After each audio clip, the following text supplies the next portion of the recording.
Hello friends, வணக்கம் and welcome to amazing thoughts of me. இந்த வீடியோவில் நம்ம என்ன பார்க்க போகிறோம் அப்படின்னா, இன்றைக்கி நடந்த ஒரு சண்டை. விஜய் பாரு வந்து கனி அவங்க அப்புறம் பிரவீன் ராஜ் இவங்க எல்லாருமே வந்து கிச்சன் ஏரியாவில் இருக்காங்க. அப்போ சபரி விஜய் பாரு எல்லாருமே தான் பேசிகிட்டு இருக்காங்க. அப்போ விஜய் பாரு வந்து கிச்சன் கவுண்டர் டாப் மேலே ஏறி உட்காந்துருக்காங்க.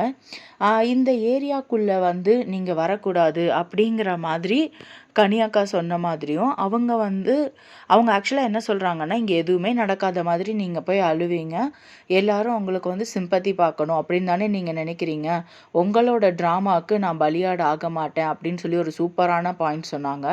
இது வந்து நேற்றுக்கு அவங்க எபிசோட்லேயுமே பண்ணாங்க மக்களே. நீங்கள் பார்த்தீங்கன்னா உங்களுக்கு தெரியும். இப்போ வந்து ஒரு சாட்டர்டே எபிசோடோட லாஸ்ட்டில் பார்த்தீங்கன்னா, நான் வந்து கேமராக்காக நடிக்கலை அப்படின்னு சொல்லி அவங்க அழுதுருப்பாங்க. ஆனால் அதே வந்து கேமராக்காக நடிக்காதவங்க, கேமரா கான்ஷியஸ் இல்லாதவங்க, நான் கண்டென்ட் பண்ணணுங்கிறதுக்காக தான் பண்ணுறேன் அப்படின்னு சொல்லி எப்படி சொல்லுவாங்க? இன்றைக்கி நாமினேஷன் லிஸ்ட்டில் பார்த்தீங்கன்னா அவங்களோட நேமும் இருந்துச்சு, கெமியோட நேமும் இருந்துச்சு, சபரி அவரோட நேமும் இருந்துச்சு, திவாகர் அவரோட நேமும் இருக்குது.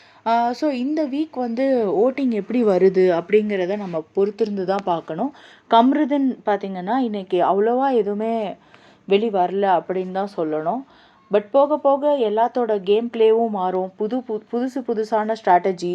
ஆனால் இந்த பையன் பாவம் தலைவர் ஆகிட்டு ரொம்பவே கஷ்டப்படுறாப்புல. யாருக்கு எந்த பக்கம் பேசணும், என்ன பண்ணணும். ஆனால் ஒரு நல்ல ஒரு ஸ்டாண்ட் எடுத்தார் அந்த நந்தினியோட இஷ்யூவில். அது வந்து விஜய் சார் கேட்கும்போது அந்த துஷார் அட்ரஸ் பண்ண விதம் கூட நல்லா இருந்துச்சு. அந்த கனியக்கா சொன்ன மாதிரி துஷார் வந்து வின் பண்ணப்போ பாரு வந்து விசில் அடித்து செலிப்ரேட் பண்ணாங்க.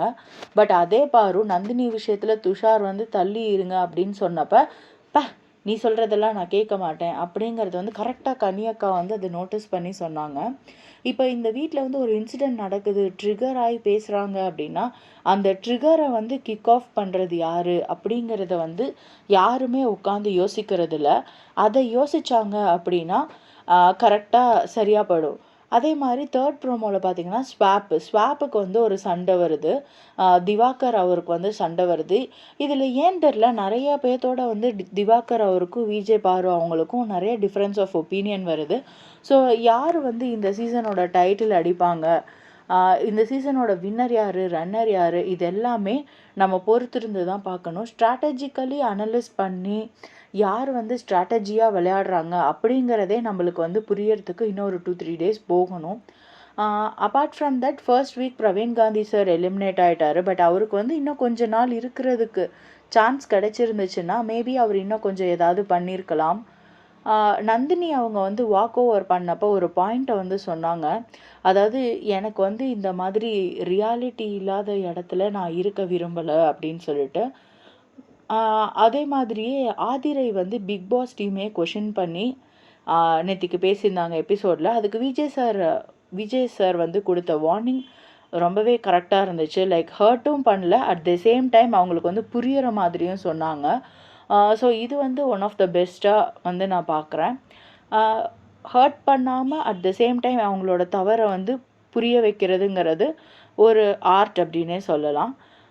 ஸோ இந்த மாதிரியான பிக் பாஸ் அப்டேட்ஸ் உங்களுக்கு உடனுக்குடனே வரணும் அப்படின்னா என்னோடய சேனலை லைக் பண்ணுங்கள், ஷேர் பண்ணுங்கள், சப்ஸ்கிரைப் பண்ணுங்கள்.